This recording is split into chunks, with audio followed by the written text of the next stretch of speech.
फिर कुछ भी किसी भी सिलसिले से आप नेपाल के अंदर हैं या फिर नेपाली भाषा बोले जाने वाले क्षेत्र में हैं, तो अब प्रॉब्लम ये होता है कि हमको तो फल खरीदने पड़ते हैं, फल खाने पड़ते हैं जो स्वास्थ्य के लिए लाभदायक है, हेल्दी है। तो प्रॉब्लम ये खड़ा होता है कि उससे नेपाली में कैसे बातचीत करें और अपने मनपसंद के फल उससे खरीद सकें। तो आज के इस वीडियो में हम ये सीखेंगे कि कैसे नेपाली दुकानदार के साथ में बातचीत करके फल खरीद सकते हैं। तो नमस्कार दोस्तों, मैं हूं सागर बुद्धा, नेपाली लैंग्वेज ट्यूटर। इस चैनल पर आपको सिखाता हूं नेपाली भाषा प्रत्येक रविवार प्रातः 10 बजे। अगर आप सचमुच में नेपाली सीखना चाहते हैं तो इस चैनल को ज़रूर सब्सक्राइब करें और सेलेक्ट ऑल करके नोटिफिकेशन ऑन ज़रूर कर दें, ताकि मैं जैसे ही कोई वीडियो डालूँगा आप तक तुरंत पहुंच सके। और साथ में लाइक करना और इस वीडियो को अधिक से अधिक शेयर कीजिए, ताकि कोई भी हो जो कि नेपाल की यात्रा करना चाहते हो या फिर नेपाल के अंदर में हो, कोई भी हो, हमारे भाई बंधु और भी, उनके लिए भी ये हेल्प हो जाए।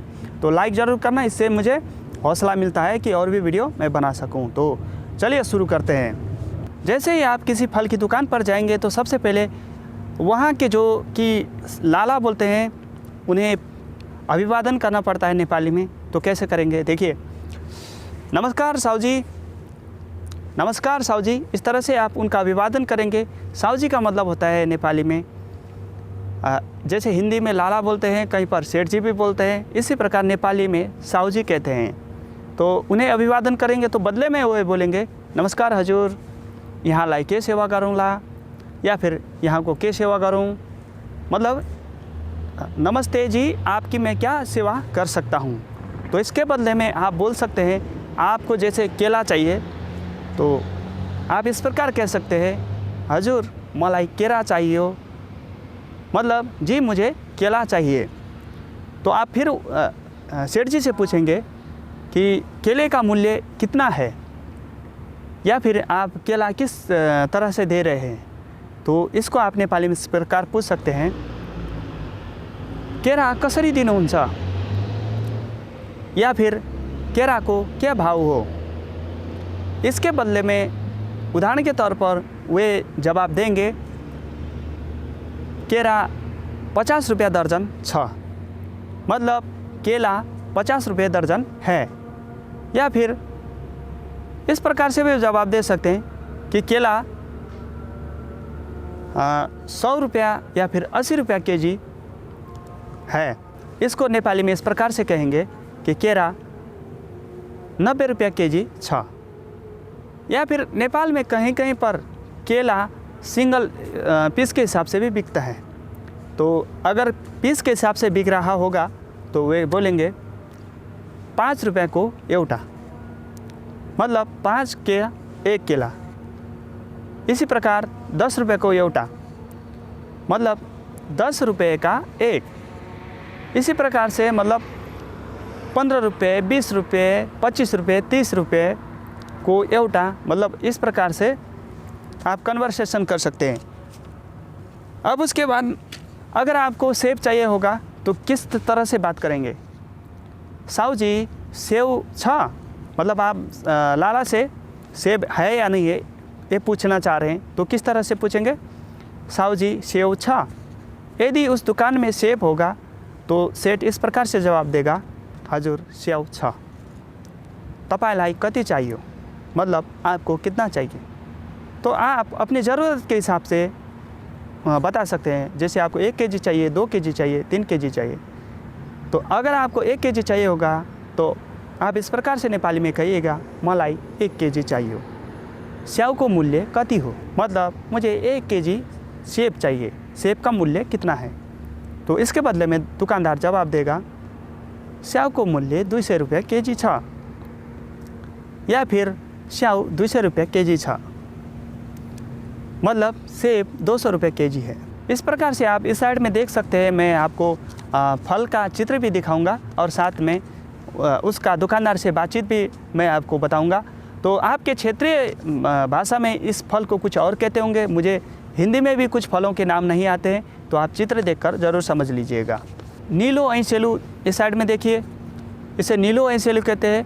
तो आप सेठ से नीलो ऐसेलू कैसे खरीदेंगे, बोलेंगे नीलो ऐसेलू छ, सेठ बोलेगा छ, मलाई 1 किलो दिनुहोस्।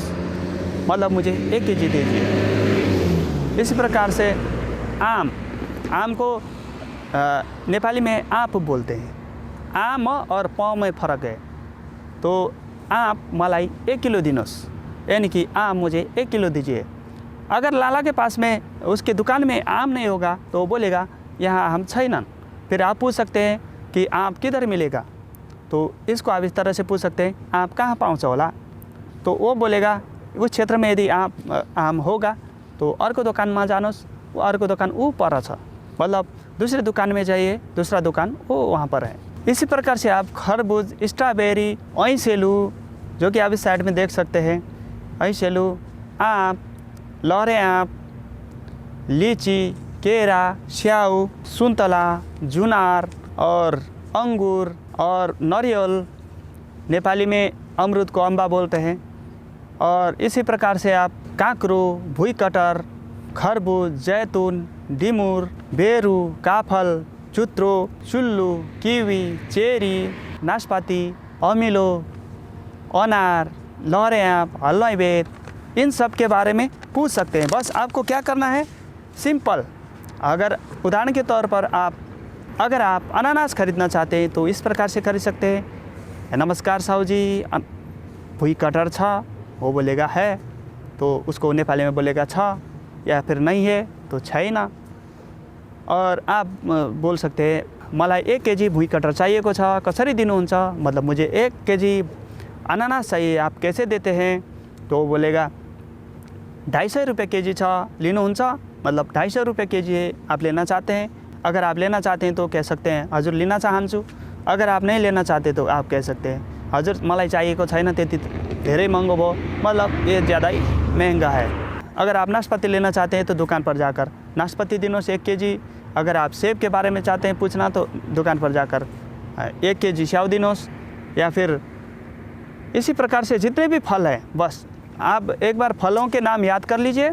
फिर उसके बाद में आपको सिंपल करना क्या है कि उस फल का नाम बताकर हजुर को दुकान में छ। इसी प्रकार से आप यानी कि पपीता के बारे में पूछ सकते हैं। यदि पपीता आप लेना चाहते हैं तो मेवा कसरी दिनुहुन्छ साहू जी, वो बोलेगा 200 रुपये केजी या फिर 50 रुपये केजी, जो भी उस क्षेत्र में रेट चल रहा होगा उसी हिसाब से दे रहा होगा। तो पपीता के लिए आप इस तरह से पूछ सकते हैं। या फिर आप अखरोट के लिए पूछना चाहते हैं तो अखरोट ओखर कसरी दिनुहुन्छ, ओखर बोलते हैं अखरोट को। तो इसी प्रकार से नेपाल में एक फल फेमस है, वो है चैत बैसाख के महीने में होता है, उसका नाम है काफल। तो ये काफल नेपाल के जंगलों में और भारत के हिमाचल क्षेत्र के जंगलों में बहुतायत से पाया जाता है। और ये बाज़ार में बेचने के लिए ग्रामीण क्षेत्र के जो कि लोग हैं वे जंगल से तोड़ करके एक बैम्बू से बुना हुआ एक पॉट होता है, उसमें डाल करके बाज़ार में लेके आके बेचते हैं। कुछ स्कूल के बच्चे होते हैं, कुछ औरत लोग होते हैं जो कि अपने घर के रोज़गार स्वरूप, मतलब आप समझ सकते हैं, नमक दाल तेल के लिए ऐसे करके जंगल से लेके बेचते हैं। तो वो बिकता है मानों के हिसाब से। एक मानो होता है एक नेपाल में छोटा सा बर्तन, ठीक है, मानो, पाथी, मुट्ठी इस तरह से बोलते हैं, जो कि मतलब ट्रेडिशनल तरीके का ट्रेडिशनल तरीके से उसे बेचते हैं। तो आप यदि काफल खाना चाहते हैं तो लाला से पूछ सकते हैं साहू जी काफल कसरी दिनुहुन्छ। वो बोलेगा 1 मानो को 50 रुपये, यानी कि 1 मानो का 50 रुपये। तो आप खरीद कर खा सकते हैं, दिनों साहू जी। फिर उसके बाद में आप जब उन्हें पैसे देंगे तो रुपया लिनोस, इस तरह से आप पैसे निकाल के दे सकते हैं। इसी प्रकार से आप यानी कि एक अनानास होता है, अनानास के बारे में पूछना चाहते हैं, अनानास लेना चाहते हैं तो साहू जी भुइँकटर दिनुहोस्। साहू जी बोलेगा कितना, तो उसको नेपाली में बोलेगा कति। आप बोलेंगे 1 केजी या फिर 1 पीस, इसके लिए आप बोलेंगे एउटा अथवा 1 केजी। इसी प्रकार से। और एक चुत्रो होता है, ये भी जंगल में बहुतायत से पाया जाता है नेपाल के जंगलों में। ये भी बहुत है फेमस, यानी कि बहुत फेमस फ्रूट है ये। इसे भी बहुत से लोग चाव से खाते हैं। तो इसको भी मानों के हिसाब से बिक्री होता है। तो आप पूछ सकते हैं चुत्रो दिन साहू जी कति, 1 मानो। उसके बाद में मूल्य कति, 50 रुपये मानो, पैसा लिनुहोस्, हजुरको सामान लिनुहोस्। इस तरह से बातचीत होगा। इसी प्रकार से आप और भी अच्छे से जानना चाहते हैं तो सबसे पहले फ्रूट का नाम याद कर लीजिए। इससे पहले वाला वीडियो है उस पर जा कर के उसमें मैंने फ्रूट के नाम बताए हैं, उसके चित्र सहित। आपके रीजनल लैंग्वेज में कुछ अलग बोलते होंगे, लेकिन नेपाली में कुछ अलग बोलते हैं, हिंदी में कुछ अलग बोलते हैं। मुझे उतनी परफेक्ट तरीके से हिंदी में उनका नाम तो मालूम नहीं है, फिर भी चित्र देखकर आप समझ सकते हैं। और उनका नेपाली में ये नाम है ऐसा मैं बताया हुआ हूँ, तो आप उसे पहले वो वीडियो देख लीजिए। इसके बाद में जब आप फलों के नाम याद कर लेंगे तो फॉर्मूला क्या है, किसी भी दुकान पर जाएंगे, नमस्कार साहू जी, और जब आप में देगा नमस्कार हजूर, यहाँ को क्या सेवा करूँ, फिर उसके बाद में आप उस फल का नाम बताकर, जैसे उदाहरण के लिए संतरा है तो आप इस तरह से पूछेंगे सुन्तला छ, यानी कि फल का नाम पहले, फिर उसके बाद में छ लास्ट में। यदि वो वहाँ पर होगा तो वो लाला क्या बोलेगा कि छ हजुर, तपाईँलाई कति चाहियो, यानी कि आपको कितना चाहिए। तो आप बोल सकते हैं 1 दाना चाहिए, फिर 1 केजी चाहिए। तो 1 केजी चाहिए तो आप बोल सकते हैं मलाई, फिर उसके बाद में 1 केजी, बीच में जोड़ के 2 केजी, चाहे जो भी हो, मलाई। उसके बाद में फिर 1 केजी 2 केजी जोड़ के फिर आप चाहिए। फिर उसके बाद में आप पूछ सकते हैं उसका मूल्य कितना है। तो उसके लिए आप क्या करेंगे, इसको मूल्य कति हो, बस इस सेंटेंस को याद रखना है। यसको मूल्य कति हो, कसरी, या फिर कसरी दिनुहुन्छ, या फिर के भाव दिनुहुन्छ। तो उसके जवाब में वो बोलेगा, यदि 50 रुपये केजी दे रहा होगा तो 50 रुपये केजी, 20 रुपये केजी, 300 रुपये केजी, 400 रुपये केजी, जो जितना भी चल रहा होगा इसी प्रकार से। फिर अगर आपको लेना ही है तो आप पूछ सकते हैं हुन्छ हजुर दिनुहोस्, हुन्छ हजुर दिनुहोस्। इस सेंटेंस को याद कर लीजिए, ठीक है। हुन्छ हजुर दिनुहोस्, थोड़ा सा मेहनत लगेगा, याद कर लीजिए। उसके बाद में वो सामान आपको दे देंगे तो आप पैसा देंगे तो किस तरह से, लिनुहोस् हजुर, ठीक है, लिनुहोस् हजुर, रुपया लिनुहोस्। उदाहरण के लिए फल का मूल्य 100 रुपये है, आप 1000 का नोट उसे देंगे तो चेंज नहीं होगा, तो क्या पूछेगा आपको, मसँग तो खुजरा छैन, हजुरसँग खुजरा छैन, मतलब मेरे पास खुले नहीं है, आपके पास खुले नहीं है क्या, इस तरह से पूछेगा। अगर आपके पास होंगे तो लिनुहोस् हजुर, ये 100 रुपये रहेछ खुला, मतलब लीजिए ये 100 रुपये खुला है। फिर अगर नहीं होंगे, छैन न हजुर, त्यसैले तो हजुरलाई 1000 को नोट दिएको, मतलब नहीं है जी, इसलिए तो आपको मैं 1000 का नोट दिया। फिर वो खुला कर आके देगा। इसी प्रकार से अगर आप किसी फ्रूट के दुकान पर जा कर के, उदाहरण के लिए आपने 100 रुपये का सामान लिया, 500 का नोट दिया, है ना, बाय मिस्टेक कभी वो होता है ना, हिसाब करते करते कभी मिस्टेक भी हो जाता है, तो और उसने आपको पैसे कम दिए तो आप किस तरह से बोल सकते हैं। जैसे आपने आम लिया, हजुर आप तो 100 रुपये का हो, मैले तो 500 दिएको हो नि, तपाईँले तो 450 दिनुभयो। फिर था कभी वो बाय मिस्टेकली आपको भी पैसे ज़्यादा दे सकता है या फिर कम भी दे सकता है। तो उसके जवाब में वो लाला क्या बोलेगा, ओहो भूल भएछ नि, ल माफ गर्नु होला, ठिकै छ, मलाई 50 रुपये फिर्ता गरिदिनुहोस्। मतलब ओहो मेरे से गलती हो गया, कोई बात नहीं, आप मुझे 50 रुपये फिर से वापस कर दीजिए, ठीक है। अगर आपकी तरफ पैसे ज़्यादा आ जाते हैं, तो अगर आपका पैसा उनकी तरफ ज़्यादा चला जाता है, जैसे आपने 30 रुपये का कुछ सामान ख़रीदा, ठीक है, आपने 30 रुपये का सामान ख़रीदा, तो फिर आपने 100 का नोट दिया। अब दुकानदार आपको 60 रुपये वापस करता है, ठीक है, 60 रुपये वापस करता है, तो आप बोलेंगे हजुर यो सामान त 30 रुपये को हो नि, तपाईँले तो मलाई 60 रुपये मात्रै दिनुभएको छ, मतलब जी ये सामान तो 30 रुपये का है, आपने तो मुझे 60 ही दिए हैं, 10 रुपये अझै दिनुपर्छ नि मलाई, मतलब 10 रुपये और मुझे देना पड़ेगा, ठीक है। इस तरह से आप जो भी दुकानदार की तरफ से हुए भूल को आप सुधार सकते हैं, ठीक है। अगर आप किसी दुकान पर जाते हैं, बार्गेनिंग करना चाहते हैं, ठीक है, बार्गेनिंग मतलब जैसे कोई दुकानदार बताता है 50 रुपये केजी है, तो आप उसे 10 रुपये घटाना चाहते हैं, 5 रुपये घटाना चाहते हैं, ठीक है, तो आप किस तरह से घटाएंगे। अब आप किसी दुकानदार के पास में जाएंगे, ठीक है, फ्रूट वाले दुकानदार के पास में, फिर नमस्कार हजूर, वो बोलेगा नमस्ते हजूर, हजूर को क्या सेवा करूँ। फिर उसके बाद में आप पूछ सकते हैं अंगूर छन हजूर, वो बोलेगा छन् हजुर।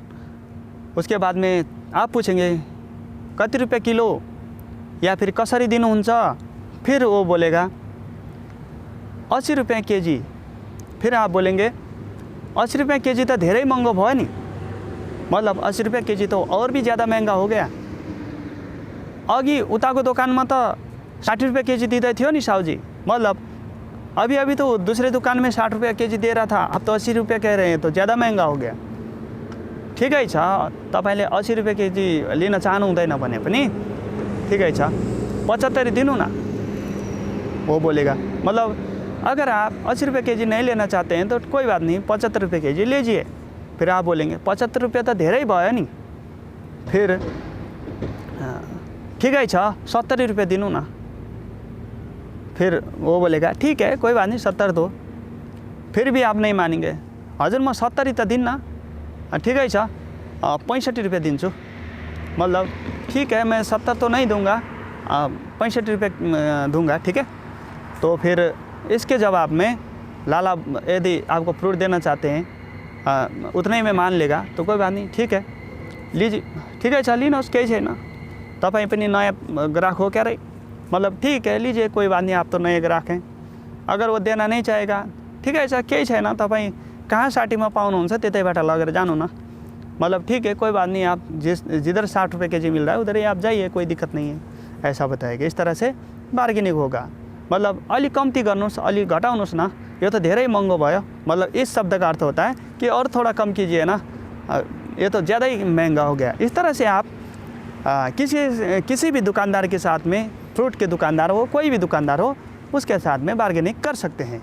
तो आज के इस वीडियो में इतना ही। अगर आपको वीडियो इन्फॉर्मेटिव लगा, कुछ जानकारी नॉलेज मिला तो ज़रूर लाइक करना और इस वीडियो को अधिक से अधिक लोगों के पास में शेयर ज़रूर कीजिए, ताकि वे लोग भी नेपाली सीख सके और उनको भी फ्रूट के दुकान से ख़रीदारी करते हुए कोई दिक्कत ना हो।